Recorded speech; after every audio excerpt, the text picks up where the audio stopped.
You can literally do anything. Literally. See that man walking down the street, minding his own business. Slap him across the cheek, nothing stopping you. You can quit your job, blow your savings on the latest gadget you don't need, ghost your family, cut off your friends, hop on a plane to some jungle in Africa and live like a nomad. Nothing's stopping you. And yet, here you are, watching this video instead of setting your apartment on fire. Congratulations, you have exercised your terrifying freedom responsibly. But here's the thing, while we can do all of that, we also have to live with the consequences. And these consequences are exactly why almost no one actually possesses real, unapologetic free will. What we have is a very specific flavor of it, one wrapped in limits, safety nets and social rules. Because free will is scary, dangerous, it's a burden, a responsibility, it's heavy and terrible and merciless. And more than that, it does not come with a handbook. It does not give you an escape from your actions, it just is. And let's talk about that. Man is condemned to be free. Condemned because he did not create himself. In other respects, he is free because once thrown into the world, he is responsible for everything he does. That's Jean-Paul Sartre, one of the pillars of existentialist thought. But what exactly is existentialism? We will get to that, but first, I have a question.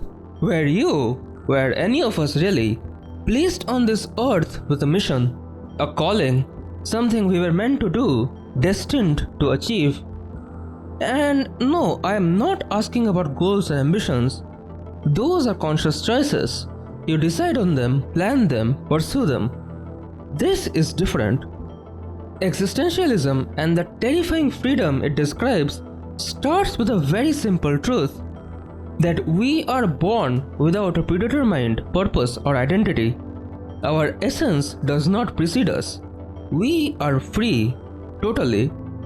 And that is kinda horrifying, right? Because to be free in this sense is to bear the immense, unforgiving weight of your own existence. No manual, no safety net, no destiny or prophecy to hide behind. Just you, your choices, and the inevitable responsibility that comes with them. It's like strapping into a V12 engine and flooring it. Or at least having the ability to do so. And thus, we created failsafes. We created routines and rules, scripts, social norms.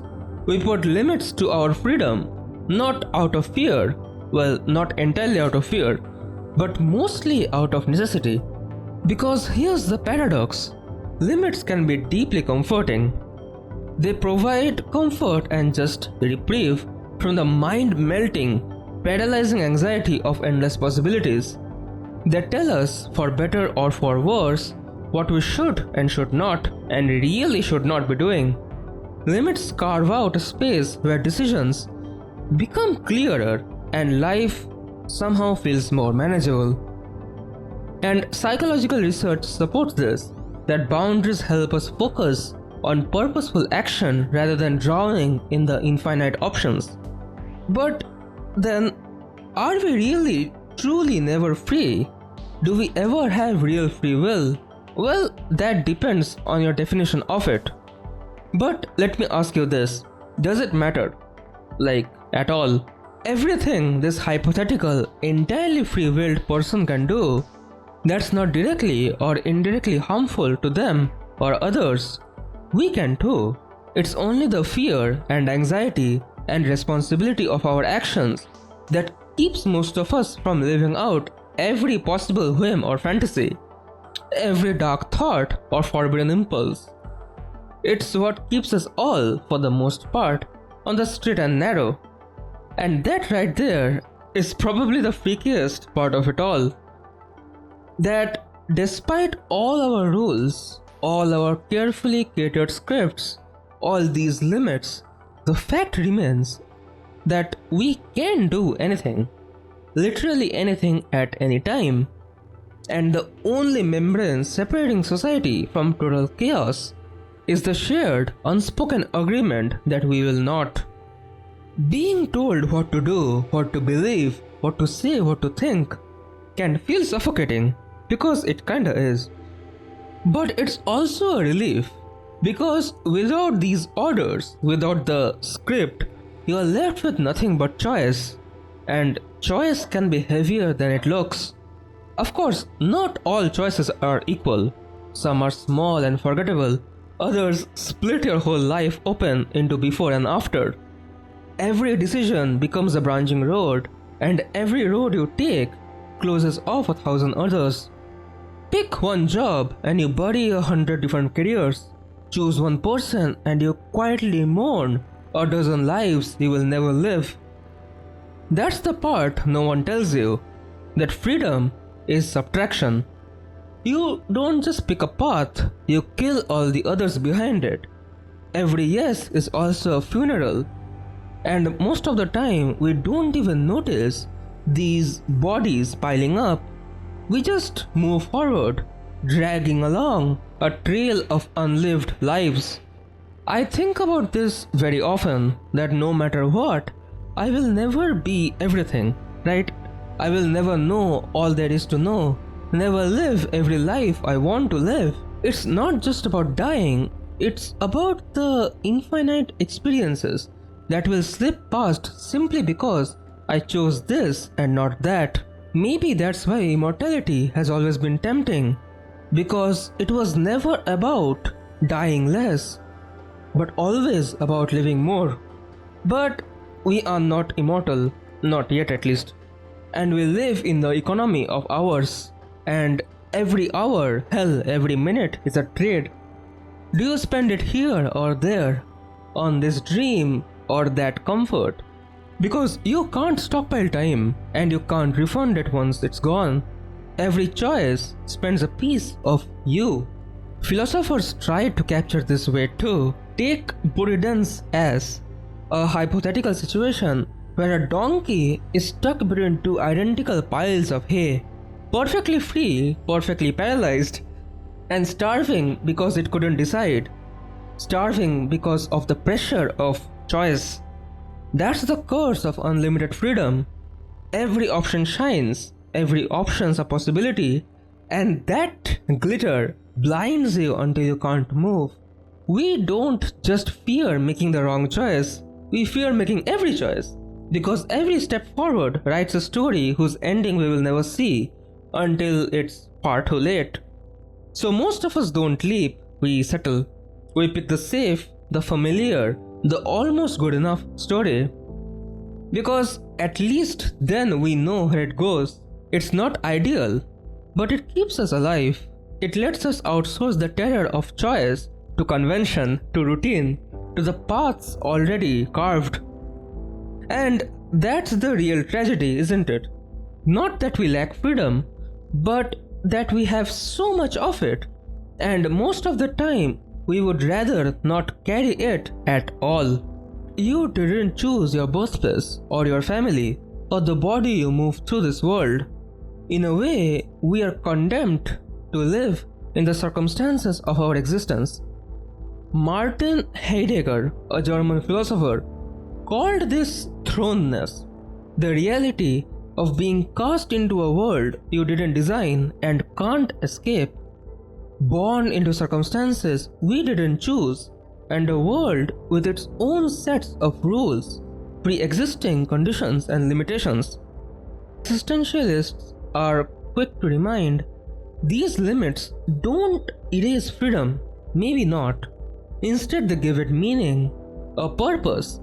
Because if you think about it, free will was always less about literally being able to do everything, but rather more about choosing and acting intentionally and responsibly within those real boundaries. An endless, never-ending buffet of lives sounds wonderful and magical until you realize that that was never the point. It's how we respond, how we thread the needle and navigate this delicate string through all these choices, all these possibilities and outcomes. So, yeah, freedom exists, free will exists, but it's not a hand-wavy fantastical concept. Freedom is the responsibility we take and the meaning we make from the real limits in our lives. You see, I already have a full-time job that pays me more than well enough. And I could just sit back, do my 9 to 5 and then go home. So every other day I think, why am I spending so much time and energy on this channel, on this thing? And that's the issue, right? That every day we all make the deliberate choice to do this or to not do that. Every day we make these decisions, consciously or not. Thus, to be free is to be responsible. Responsible not only for the choices we make, the choices we don't, and the person we become through these.